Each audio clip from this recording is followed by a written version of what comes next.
ایران میں حکام نے بغیر حجاب یوٹیوب پر ورچوئل کانسرٹ کرنے والی گلوکارہ کو گرفتار کر لیا۔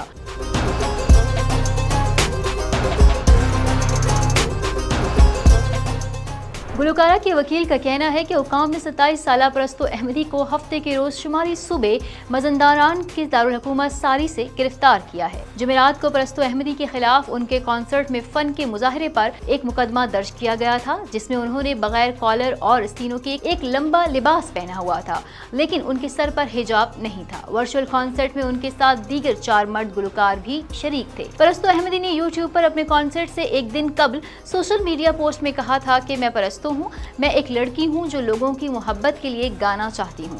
اس دھرتی کے لیے گانا میرا حق ہے اور میں اس حق کو فراموش نہیں کر سکتی۔ یوٹیوب پر اس آن لائن کنسرٹ کو 14 لاکھ سے زائد بار دیکھا جا چکا ہے۔ احمدی کی بینڈ میں شامل موسیقاروں سہیل فقیہ ناصری، احسن پیر قدر کو بھی ہفتے کے روز تہران سے گرفتار کر لیا گیا۔ ایران میں 1979 کے اسلامی انقلاب کے بعد خواتین کے گانے پر کئی پابندیاں عائد ہیں۔ خواتین کو مخلوط حاضرین اور سامعین کے سامنے اکیلے گانے یا رقص کرنے کی اجازت نہیں۔ خواتین صداکاروں کو صرف مرد حاضرین کے سامنے کورس میں حصہ لینے کی اجازت ہے، تاہم وہ ایسے ہالز میں گا سکتی ہیں جہاں حاضرین میں صرف خواتین شامل ہوں۔ ایران میں نافذ اسلامی قوانین کے مطابق خواتین کو مردوں اور نامحرم افراد کے سامنے بغیر سر ڈھانپے آنے کی اجازت بھی نہیں۔ یاد رہے کہ 2022 میں حجاب کی مبینہ خلاف ورزی پر 22 سالہ مہیسہ امینی کی موت ہوئی تھی، جس کے بعد ملک گیر مظاہرے ہوئے تھے۔ مزید اپڈیٹس کے لیے دیکھتے رہیے VNews.pk۔